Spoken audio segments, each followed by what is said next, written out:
Jean-Yves Le Borgne, avocat spécialiste en droit pénal et auteur de Coupable Liberté aux éditions Fayard s'installe. Bonsoir, Maître Le Borgne, merci d'être avec nous. J'accueille aussi nos débatteurs de la deuxième heure, Nathan Dever. Bonsoir Nathan. Gabrielle Cluzel, éditorialiste, rédactrice en chef du site Boulevard Voltaire et auteur de l'ouvrage Yes Kids aux éditions Fayard. On va évidemment parler de cette épée de Damoclès, en effet, qui est sur la tête de Marine Le Pen. Dans un peu plus de 12 heures, on sera fixé sur ces réquisitions dans le procès pénal des assistants parlementaires. Elle risque, Marine Le Pen, jusqu'à 5 ans de prison, 300 000 € d'amende et peut-être le pire pour elle, une forme de mort politique avec une peine d'inéligibilité de 5 ans avec exécution provisoire, ce qui de fait l'exclurait, Maître Le Borgne, de l'élection présidentielle de 2027. Ce serait un séisme dans le parti et pour elle. Ce serait effectivement une décision assez extraordinaire. Alors, serait-elle pour autant exclue de 2027 ? Tout dépendrait du calendrier judiciaire et du moment où l'appel qu'elle ne manquerait pas, dans cette hypothèse bien sûr, d'inscrire, serait examiné par la Cour. Parce qu'on peut très bien imaginer un jugement qui tombe demain et un appel qui intervient dans 1 an ou 18 mois, c'est-à-dire avant l'élection présidentielle. Alors, étant entendu malgré tout que une telle situation serait de nature à troubler l'équilibre politique et même la perspective de cette élection. On va en parler, ça, Maître Le Borgne, mais je voudrais vraiment l'avis du technicien du droit que vous êtes, parce que c'est vrai qu'on en parle, mais enfin personne ne comprend bien ce que dit la loi, ce qu'elle risque. Alors pouvez-vous nous éclairer sur ce point ? Alors, en essayant de ne pas être trop technique, je dirais que l'inéligibilité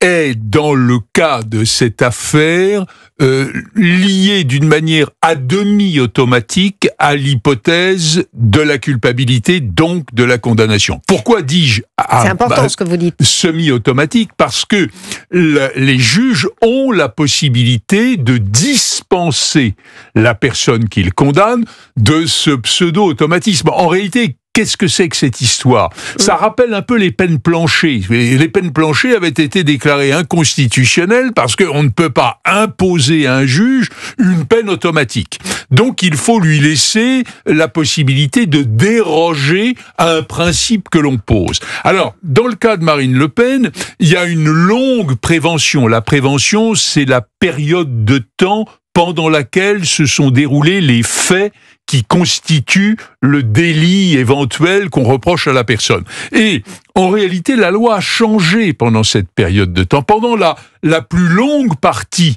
de la prévention reprochée à Marine Le Pen, l'inéligibilité était possible, mais elle n'était pas automatique. Là, elle devient automatique avec une possibilité de dérogation. Ça a été changé quand, ça ? Je crois que c'est 2017, je pose si la question ma mémoire est bonne. Je me souviens, je parle sous votre contrôle évidemment, que François Bayrou avait été accusé des mêmes mots, si j'ose dire, avec peut-être moins de sommes d'argent en jeu et qu'il avait été relaxé. Lui, il a été relaxé, donc le problème ne se posait pas. C'est un indice sur ce qui peut arriver à Marine Le Pen demain ? Je crois qu'on ne peut pas comparer une affaire et une autre. Non, le vrai problème dans l'affaire concernant Marine Le Pen, ce n'est pas ces éléments techniques que je vous donnais à l'instant, c'est les réquisitions d'exécution provisoire. L'exécution provisoire, c'est quelque chose d'extraordinaire. Nous avons un système où il y a une possibilité d'appel, une possibilité après l'appel de pourvoi en cassation, et en matière pénale, l'usage de ces recours est, selon la formule consacrée, suspensif. C'est-à-dire que la peine qui est prononcée n'est pas exécutoire, n'est pas exécutée tant qu'on est en cours de contestation, en quelque sorte. Et puis, disons-le, il y a dans notre système judiciaire, parfois on se dit il faudrait punir les juges qui se trompent. Moi, je ne suis pas tout à fait d'accord sur cette idée, puisque l'erreur d'appréciation, elle fait partie du système judiciaire. C'est pour ça qu'il y a un appel et c'est pour ça qu'il y a une cassation. Donc, l'exécution provisoire, ça signifie qu'on prive la personne concernée de cet effet suspensif qui pourrait porter l'affaire, là pour le coup, au-delà de 2027. Et la vraie question, c'est pourquoi une exécution provisoire. Alors s'il y a un péril extraordinaire, s'il y a quelque chose qui menace, on comprend l'exécution provisoire. Le juge prend la responsabilité de donner à sa décision un effet immédiat, parce que s'il n'en était pas ainsi, une catastrophe pourrait survenir. Sans interpréter vos propos, si je vous suis entre les lignes, il n'y a pas ces conditions dont vous nous parlez, donc ce serait peut-être quand même cette automaticité de la peine serait quand même excessive. Vous m'avez compris d'une manière claire. Je ne vois pas, je ne discute pas l'idée qu'une inéligibilité soit prononcée ou pas prononcée à l'encontre de Marine Le Pen. Ça, c'est l'affaire des juges, ils apprécieront.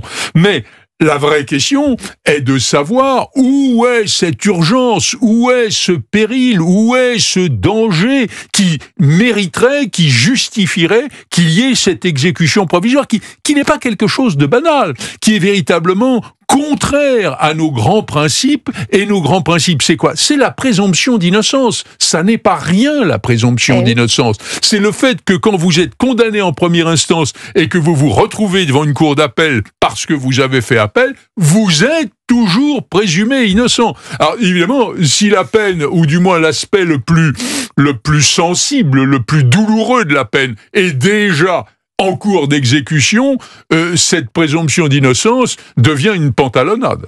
Nathan Devers, vous vouliez poser une question à Maître Le Borgne. Oui, je voulais vous poser une question. Alors j'ai écouté avec attention ce que vous disiez sur l'exécution provisoire.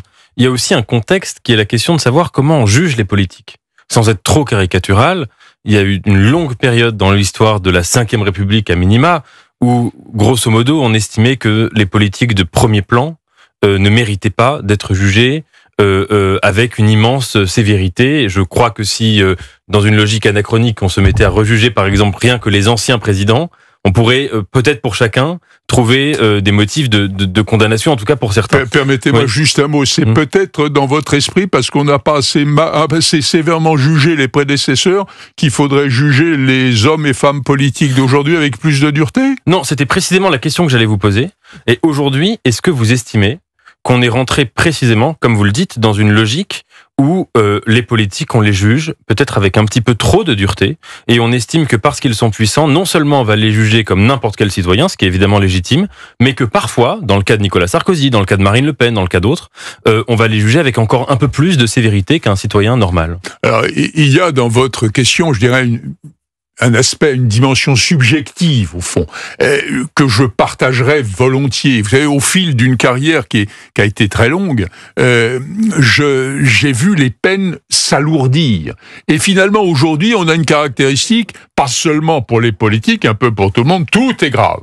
Tout est dramatique, tout doit justifier des peines. Et s'agissant des politiques, il est clair que si l'on voit les faits qu'on leur reproche, je ne dis pas qu'il n'existe pas, je ne dis pas qu'il faut passer l'éponge et oublier la réalité des éventuels délits qu'ils ont pu commettre. Mais enfin, ce ne sont pas, à mes yeux, peut-être aux yeux d'autres, les choses sont-elles différentes, mais ce ne sont pas à mes yeux des phénomènes si catastrophiques qu'il faille effectivement en user avec une telle dureté. Justement, Maître Le Borgne, à partir du moment où vous avez vu ce sondage dans le JDD ce matin, qui crédite Marine Le Pen de 37% des voix au premier tour, c'est quand même rare, plus de 30%, il y en a peu qui ont eu ce score, en tout cas à ce stade. Il y avait François Mitterrand, Nicolas Sarkozy. Est-ce que par essence, cette peine d'inéligibilité, elle ne serait pas disproportionnée quand on voit l'enjeu de ce scrutin, par essence? Alors, je comprends votre question. Est-ce qu'il n'y a pas quelque chose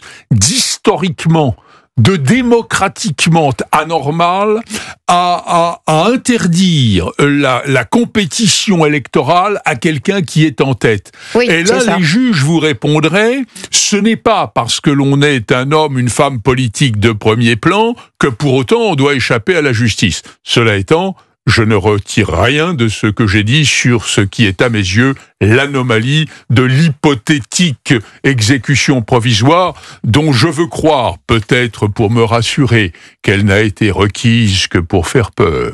Alors, je voudrais vous faire écouter, avant de vous donner la parole, Gabriel Cluzel, vous exprimer. Thierry Breton, ancien commissaire européen en marché intérieur, il s'exprimait sur RTL, il dit espérer, pourtant je pense pas qu'on puisse le soupçonner d'être du même bord que Marine Le Pen, dit espérer que les juges ne se prononceront pas en faveur d'une éligibilité. Moi-même, donc cette fois-ci que simple citoyen, je regarde évidemment tout ça. Je vois que il y a un nombre très important de nos concitoyens français qui se retrouvent dans les propos et le combat de Marine Le Pen. Et personnellement, je serais très ennuyé, et le mot est faible, si jamais elle ne pouvait pas se présenter pour les représenter. Gabriel Cluzel, c'est vrai que ça pourrait avoir comme effet de victimiser encore peut-être un peu plus Marine Le Pen. On se souvient que les électeurs du RN avaient eu le sentiment d'être volés au second tour de la législative. Ce serait proprement scandaleux sur un plan démocratique. Il ne faut pas se voiler la face. Moi, je vous écoute. Ce que j'ai retenu, c'est que les juges, et c'est évident, sinon on les aurait remplacés comme les caisses enregistreuses, ne sont pas des distributeurs de sanctions objectives avec une application de la loi sans qu'entre en ligne de compte leur propre subjectivité. Donc, ça veut dire que les juges ont une orientation potentiellement aussi politique. Il faut bien reconnaître que certains d'entre eux on parle beaucoup de faisceau de présomption en matière de justice, nous ont offert un faisceau de présomption qu'ils pouvaient imaginer, qui sont pas tous du côté, c'est un euphémisme, de Marine Le Pen. Donc, quelle impression vont-ils donner? Alors, je rappelle aussi les faits, parce que pour les Français, c'est très troublant. Marine Le Pen, elle a pas. Alors, vous allez me dire, ah oui, mais c'est la loi. Mais Marine Le Pen, elle a pas assassiné sa grand-mère, elle s'est même pas enrichie personnellement. C'est un fléchage des dons. Enfin de la fonction des sommes allouées aux assistants parlementaires qui devait être vers l'Europe et qui a été vers le plan national. C'est du reste, je crois ce qui avait été aussi reproché à monsieur Bayrou, qui est aujourd'hui Premier ministre. Donc si vous voulez rendre inéligible une femme, il n'y a pas que les sondages, dont les dernières élections ont montré qu'elle avait un poids majeur, ce serait vraiment instiller l'idée que les juges sont au-dessus de la démocratie. Il y aura un préjudice pour les Français, très honnêtement, parce que pas seulement pour Marine Le Pen, les Français qui votent pour elle. On peut comparer ça avec la question roumaine. Vous voyez, on est dans une espèce de zone grise. Alors moi, je veux bien qu'on dise faut pas juger les juges ceci, les juges cela. À partir du moment où, par exemple, vous avez un syndicat de la magistrature qui représente 30% des élus aux élections du corporatives, et que eux-mêmes se revendiquent comme des juges rouges, écoutez, on peut douter de leur objectivité et dès lors se demander pourquoi c'est eux qui décident, tel Dieu le Père, que elle n'aura pas le droit de se présenter. Gabriel Cluzel pose la question peut-être du pouvoir un peu trop étendu des juges sur cette question. Maître Le Borgne, vous répondez quoi? Je comprends ce que dit Madame Cluzel. Il est vrai que interdire d'élection quelqu'un qui a un tel succès préélectoral, en tout cas dans les sondages. C'était pareil pour François Fillon. Oui, bien sûr, comme pour François Fillon, c'est une manière de porter un coup à l'équilibre démocratique normal. Alors, je n'irai pas jusqu'à dire qu'il ne faut pas le faire, parce que la vraie question, c'est que on créerait une sorte de privilège en fonction de l'importance de la personnalité concernée sur le plan politique, ce qui, quelque part, serait un peu choquant. Mais je maintiens que cette exécution provisoire, si elle était prononcée, elle apparaîtrait comme une sorte d'exécution politique. Car en réalité, je ne sais pas ce que font les juges, je ne sais pas s'ils retiendront le principe de culpabilité, mais qu'ils retiennent le principe de culpabilité, qu'ils prononcent même une inéligibilité. On ne revient pas sur la technique des choses qui est presque à semi-automatique. Mais qu'ils fassent en sorte qu'il n'y ait pas justement ce trouble démocratique, ce choc extraordinaire sur le plan électoral. C'est tout simple, il suffit de ne pas prononcer l'exécution provisoire. Nathan Devers. Oui, une petite remarque qui sera accompagnée d'une question. Je suis d'accord avec ce que vous dites sur le fait que il y a eu, on a pu le voir aussi depuis quelques semaines, un certain nombre d'opposants à Marine Le Pen, certains qui se réjouissent de la possibilité de battre Marine Le Pen sans qu'elle puisse se présenter. Ce qui ne revient pas à la battre, puisque normalement, dans le jeu démocratique, pour gagner contre un adversaire politique, il faut souhaiter à cet adversaire la possibilité d'être candidat ou candidate. Maintenant, je crois qu'il y a quand même une sorte de paradoxe ou d'ironie de l'histoire. C'est qu'en effet, il y a eu beaucoup de politiques dans l'histoire de France qui ont confondu la raison d'État avec leurs intérêts personnels. Mais Marine Le Pen a construit sa carrière sur une sorte de logique un peu populiste. On se souvient, elle avait dit ça notamment dans une émission à Jean-François Copé, en lui disant précisément les politiques qui volent l'argent des Français, qui détournent l'argent du contribuable, qui utilisent l'argent public pour leur fin personnelle. Il n'y a pas eu d'enrichissement personnel, ça c'est important de le souligner. Mais elle avait dit cette phrase qu'un politique qui était condamné et qui commettait un délit, à ses yeux, ne méritait pas de pouvoir être politique. Elle l'avait dit de mémoire avec Monsieur Copé dans un débat. Et je crois qu'il y a aussi une ironie de voir comment un mouvement populiste, en l'espace de 20 ans, se retrouve pris à son propre piège. Mais ça change quelque chose pour vous, Nathan Devers, justement, qu'il n'y ait pas eu d'enrichissement personnel dans ce que vous venez de dire, parce que il y a une différence quand même, Gabriel Cluzel. Oui, c'est évident quand même. Pardon, quelqu'un qui pioche dans la caisse, c'est autre chose que quelqu'un qui, dans ses assistants parlementaires, flèche l'argent vers vers la France plutôt que vers l'Europe. C'est quand même. Encore une fois, c'est la même chose pour François Bayrou et Modem. Je remets pas en cause le fait qu'il y ait une loi, que cette loi soit appliquée, etc. Mais ce que je remets en cause, c'est que déjà, là où je ne suis pas d'accord avec vous, c'est que vous dites quelqu'un qui a été condamné ne peut plus se présenter. En l'occurrence, non, mais attendez, en l'occurrence, parce que vous faites un parallèle.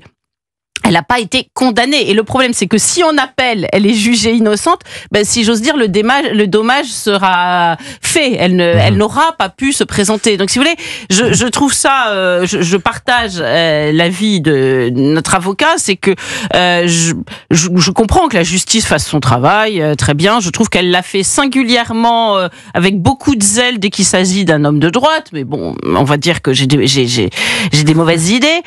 Mais là, ce que je ne comprends pas, c'est pourquoi les appels sont souvent suspensifs. Pourquoi pas celui-là? Elle va pas courir dans la rue avec Alors, ce qui est cocasse, pour c'est faire qu'elle peut courir rester des dangers députée. aux Français. Je parle souvent de contrôle, maître Le Borgne. Elle peut rester députée, Marine Le Pen. C'est bien ça? Ah oui, alors ça, c'est une curiosité quand même. C'est une curiosité, comme vous dites, de notre système. C'est que le maire qui est condamné va être obligé de démissionner immédiatement s'il était par exemple l'objet d'une inéligibilité. Louis Alliot, par exemple. Oui, voilà, immédiate démission. Tandis que le député peut garder, alors il ne pourra pas se représenter en cas de nouvelles élections, si l'inéligibilité est toujours en cours. Enfin, ça, c'est des bizarreries du système. Mais pour dire un mot dans le droit fil de ce que disait Madame Cluzel, qui me paraît judicieux, qu'est-ce qu'on reproche à Marine Le Pen, comme d'ailleurs à d'autres partis, on l'a déjà évoqué, c'est d'avoir utilisé des assistants parlementaires payés, en l'espèce, c'était au Parlement européen. Donc payés par des fonds européens, des fonds publics, pour faire des tâches qui n'étaient pas celles auxquelles ils étaient destinés. En réalité, je ne dis pas que c'est bien si les faits sont avérés. Mais enfin, c'est un peu comme si on me poursuivait parce que ma secrétaire, dont je déduis le salaire dans mon cabinet, avait tapé l'ouvrage dont vous avez bien voulu dire un mot qui n'a rien à voir avec mon cabinet. Bon, il y a comme ça un certain nombre de choses. Ou le chef d'entreprise qui a un chauffeur et qui demande au chauffeur, ça se fait de moins en moins d'ailleurs, de conduire les enfants à l'école. Enfin, on est, si vous voulez, sur une sorte... Et là encore, je dirais que c'est très personnel. Oui. Alors que visiblement, c'est un usage qu'elle a fait à l'intérieur du parti. On est d'accord. C'est une dépense politique. Voilà. On est d'accord. Cela étant, moi je retiens surtout une chose, l'urgence justifie des décisions spéciales. Je ne vois pas où est l'urgence et je ne vois pas ce qui justifierait cette inéligibilité avec exécution provisoire. Demain à 10h, Jean-Yves Le Borgne, avocat spécialiste en droit pénal, auteur, je le rappelle, de Coupable liberté aux éditions Fayard. Merci d'avoir été avec nous ce soir sur Europe 1.